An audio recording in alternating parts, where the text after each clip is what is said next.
نحمده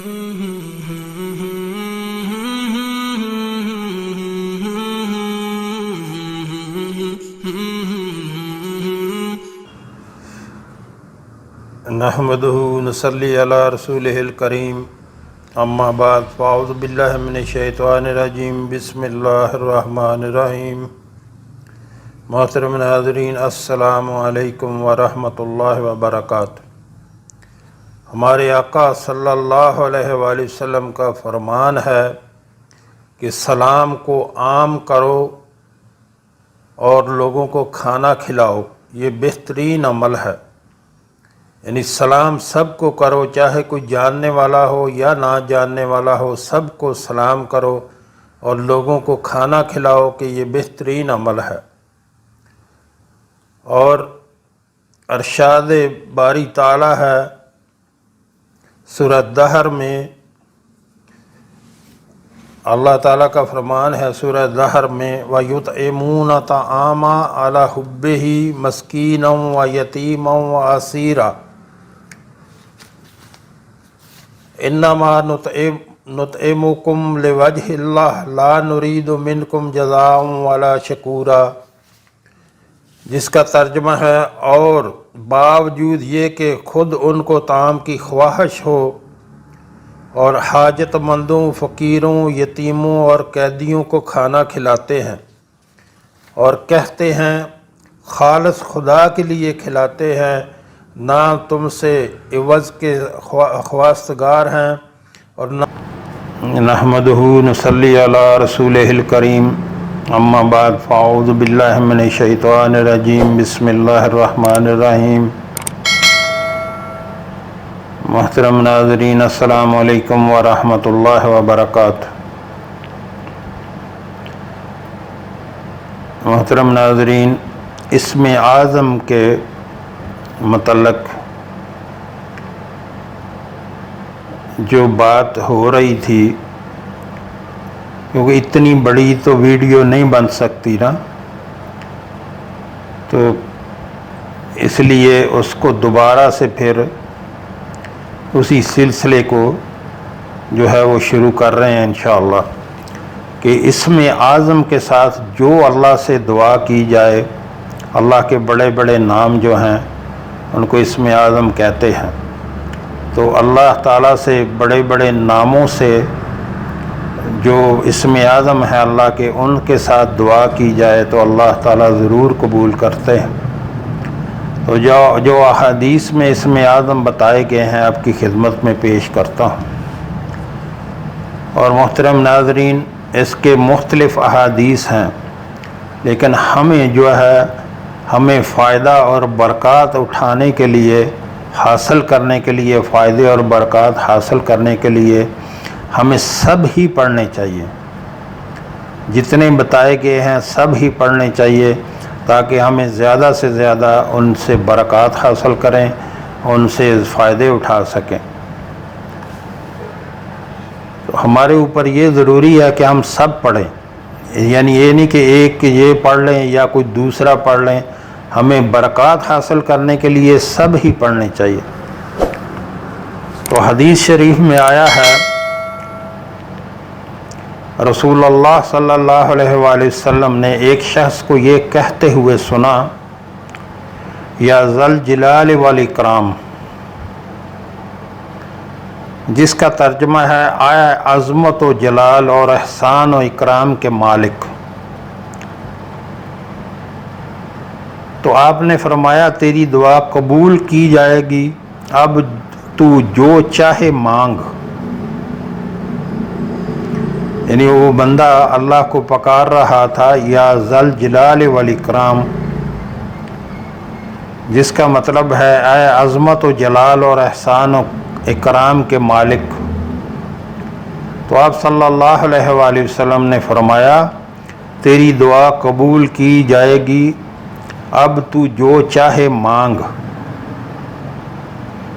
ایک اور حدیث میں آیا ہے، رسول اللہ صلی اللہ علیہ وآلہ وسلم کا ارشاد ہے، اللہ تعالیٰ کی جانب سے ایک فرشتہ مقرر ہے جو جو شخص 3 مرتبہ اللہ تعالیٰ کی جانب سے ایک فرشتہ مقرر ہے، جو شخص 3 مرتبہ یا ارحم الراحمین یا ارحم الراحمین پڑھے، جس کا مطلب ہے اے سب رحم کرنے والوں سے زیادہ رحم کرنے والے، کہتا ہے تو فرشتہ اس شخص سے کہتا ہے بے شک سب سے بڑا رحم کرنے والا تیری طرف متوجہ ہے، یعنی تیرا رب، اب تو جو چاہے سوال کر۔ کتنی بڑی فضیلت ہے یا ارحم الراحمین۔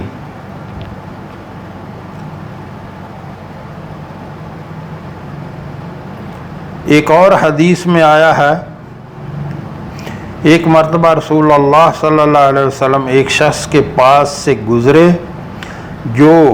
کہہ رہا تھا یا ارحم الراحمین۔ آپ نے اس سے فرمایا تو جو چاہے مانگ، اللہ تعالیٰ کی نگاہ کرم تیری طرف ہے۔ ایک اور حدیث میں آیا ہے کہ جو شخص اللہ تعالیٰ سے 3 مرتبہ جنت مانگتا ہے تو جنت کہتی ہے اے اللہ اس شخص کو جنت میں داخل فرما، اور جو شخص اللہ تعالیٰ سے 3 مرتبہ جہنم سے پناہ مانگتا ہے تو جہنم کہتی ہے اے اللہ تو اس شخص کو جہنم کی آگ سے پناہ دے دے۔ تو محترم ناظرین، جب بھی مانگیں اللہ سے جنت الفردوس مانگیں، جب بھی مانگیں اللہ سے جنت الفردوس مانگیں، جو اعلیٰ سب سے اعلیٰ درجے کی جنت ہے، اور دعا اللہ سے یوں کیا کریں اللہم انی اسألک جنت الفردوس واعوذ بک من النار۔ اس میں دونوں چیزیں آ جاتی ہیں، آپ نے جنت کا بھی سوال کر دیا، جب آپ نے جنت کا سوال کیا تو جنت کہتی ہے اللہ سے کہ اللہ اس کو جنت عطا کر، اور جب آپ نے جہنم سے پناہ مانگی تو جہنم اللہ سے کہتی ہے کہ اللہ اس کو جہنم سے پناہ دے۔ تو جب بھی دعا کریں اس طرح دعا کریں اللہم انی اسألک جنت الفردوس واعوذ بک من النار، اللہم انی اسألک الجنت الفردوس واعوذ بک من النار۔ محترم ناظرین، اچھی طرح یاد کر لیں اور کم از کم 3 مرتبہ صبح اور 3 مرتبہ شام پڑھ لیا کریں۔ اللہم انی اسألک الجنت الفردوس واعوذ بک من النار، بہت چھوٹی سی دعا ہے۔ ایک اور حدیث میں آیا ہے جو شخص ان 5 کلموں کے ساتھ دعا کرے گا اور جو سوال بھی اللہ تعالیٰ سے کرے گا اللہ تعالیٰ اس کو ضرور پورا کریں گے۔ وہ 5 کلمے یہ ہیں، نمبر 1 لا الہ الا اللہ وحدہ لا شریک لہ، جس کا ترجمہ ہے اللہ کے سوا کوئی معبود نہیں ہے، وہ اکیلا ہے، اس کا کوئی شریک نہیں ہے۔ نمبر 2 لہ الملک و لہ الحمد، جس کا ترجمہ ہے اسی کا تمام ملک ہے اور اس کے لیے سب تعریف ہے۔ نمبر 3 وَهُوَ عَلَى كُلِّ شَيْءٍ قدیر، جس کا ترجمہ ہے وہی ہر چیز پر قدرت رکھتا ہے۔ نمبر 4 لا الہ الا اللہ، جس کا ترجمہ ہے اللہ کے سوا کوئی معبود نہیں ہے۔ نمبر 5 ولا حول ولا قوت الا باللہ، اور کوئی بھی طاقت اور کوئی بھی قوت اس کی مدد کے بغیر میسر نہیں ہے۔ تو محترم ناظرین، اللہ کو جب بھی پکاریں اس کے بڑے بڑے ناموں سے پکاریں، اللہ سے مدد حاصل کریں، اللہ سے جو ہے اس کو بڑے بڑے ناموں سے دعا کیا کریں، اور جب بھی دعا کرنے کے لیے بیٹھیں تو پوری یکسوئی کے ساتھ اللہ کی طرف متوجہ ہو کے، یہ نہیں ہے کہ دماغ میں کچھ اور چل رہا ہو اور دل کسی اور طرف ہو اور زبان سے جو ہے وہ آپ مانگ رہے ہوں، ایسا نہیں ہونا چاہیے۔ جب بھی آپ اللہ سے مانگیں پوری یکسوئی کے ساتھ اپنے آپ کو اللہ کی طرف متوجہ کر کے، دل، زبان، دماغ آپ کا اللہ کی طرف ہونا چاہیے، اور پھر اللہ سے مانگیں اور خوب مانگیں۔ اور جب اللہ آپ کو مانگنے کی توفیق دے، وہ قبولیت کی گھڑی ہوتی ہے، اس میں زیادہ سے زیادہ مانگیں۔ جب اللہ آپ کو دعا کی توفیق دے دے تو وہ قبولیت کی گھڑی ہے، پھر اللہ سے زیادہ مانگیں، اپنے لیے مغفرت مانگیں، اپنے لیے روزی مانگیں، اپنے لیے، اپنی اولاد کے لیے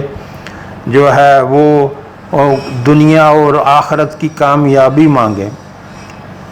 اپنے آپ کو دین پر چلنے کی توفیق مانگیں، اللہ سے مانگیں کہ مجھے اپنے دین پہ چلا اور مجھے نیکوکاروں میں شامل کر، اور خوب مانگا کریں۔ جب اللہ آپ کو مانگنے کی توفیق دے دے تو سمجھیں وہ قبولیت کی گھڑی ہے۔ جب اللہ نے آپ کو دعا کرنے کی توفیق دے دی تو اس سے زیادہ مانگیں۔ تو انشاءاللہ آج سے ہم کوشش کریں، انشاءاللہ اللہ سے جو بھی مانگیں اللہ سے مانگیں، اللہ ہی ہمیں دینے والا ہے، جو بھی ہمیں فائدہ ہوتا ہے اللہ کی طرف سے ہوتا ہے، کوئی اور ہمیں فائدہ نہیں پہنچا سکتا۔ اپنے آپ کو اللہ کے ساتھ مضبوطی سے اپنے آپ کو اللہ کے حوالے کر دیں، دنیا میں بھی خیر و عافیت سے رہیں گے اور آخرت میں بھی انشاءاللہ اللہ ہمیں کامیاب کرے گا۔ جو ہم نے پڑھا، جو ہم نے سنا، اللہ ہمیں اس پر عمل کی توفیق عطا فرمائے۔ وآخر دعوانا الحمدللہ رب العالمین۔